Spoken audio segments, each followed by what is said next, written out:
Next, we'll hear from Santiago, Santurio. Thank you. Thank you for inviting me, Political Networks from Palio, Antonio Cas, Ms. Velarde. It's an honor for me to be here. I've just been elected not long ago, and we hope to win the elections on Sunday with Javier Milei so he can take the presidency of Argentina. Thank you so much for inviting me. We have faith in ourselves, so we hope that this will help us defend the values and to defend human rights. If we did not have human rights, then it wouldn't make any sense to be here together today. Human rights are somehow the language in which we can talk, come to agreements, establish strong relationships, because there is something that unites us. If human rights are set aside when they're not important, we begin to have trouble.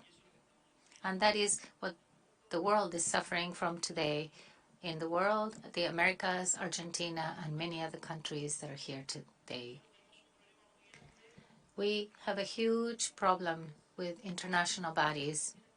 These bodies have two main functions. First, to defend human rights, and two, respect self-determination by people and the sovereignty of the states. If international bodies take attributions, or rather, when bureaucracies in these international bodies take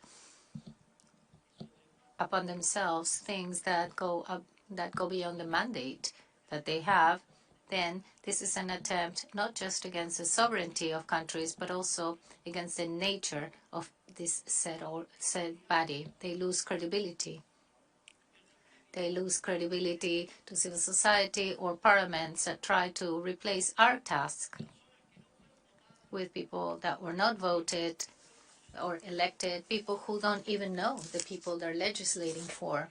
We cannot allow our countries to be legislated by third parties, because the reason that we have these international bodies is to respect countries' sovereignty, so that parliaments that are elected by their citizens can decide how they want to live, how they want to organize themselves, how they want to talk, what kind of laws they want to make. We must be united in the defense of human rights. And it's a clear question.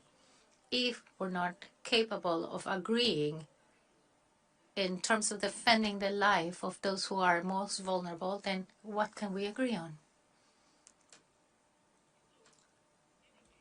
These must echo with us. This is what we need to work for. We need to defend life. This isn't something controversial.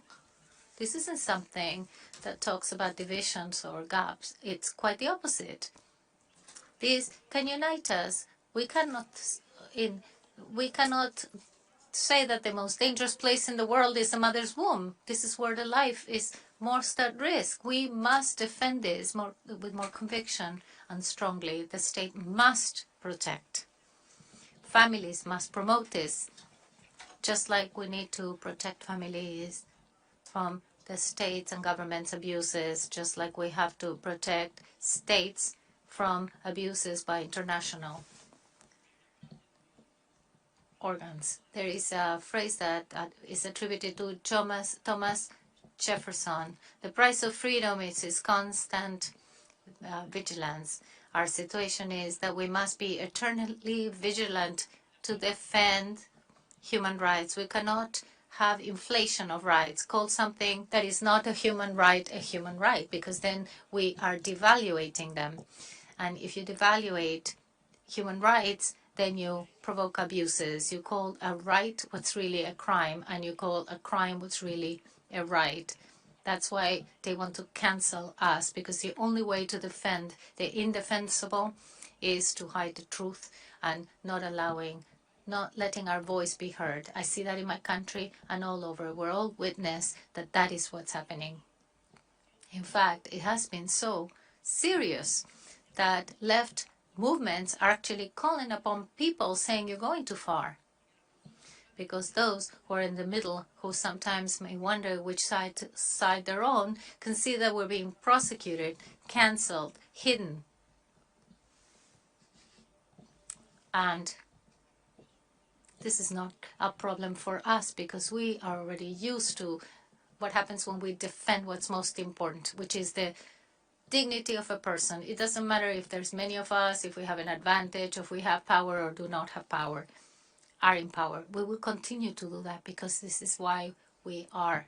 This is our reason. There is the case of Beatriz from El Salvador. We run the risk that some people from Costa Rica will want to legislate abortion all over the Americas.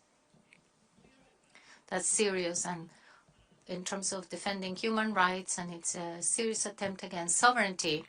The Beatriz case must be the example that human rights need to be defended at the international bodies and not abuse these bodies to impose the will of states or parliaments.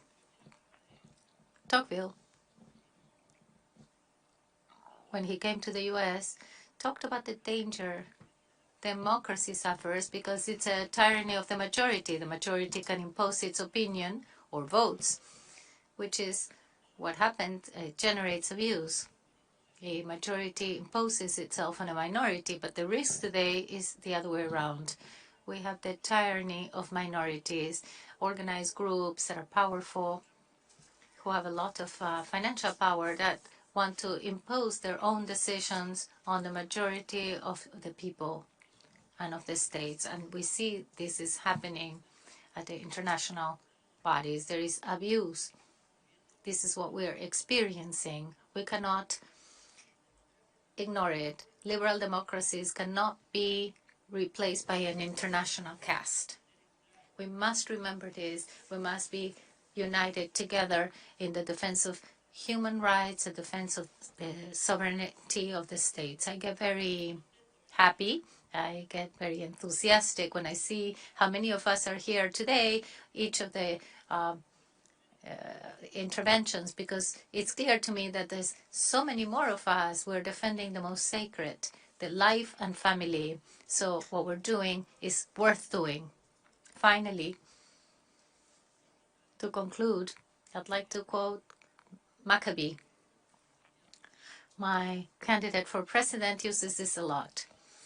Victory in the battle doesn't depend on the amount of soldiers. It depends on the forces that come from God. Thank you so much.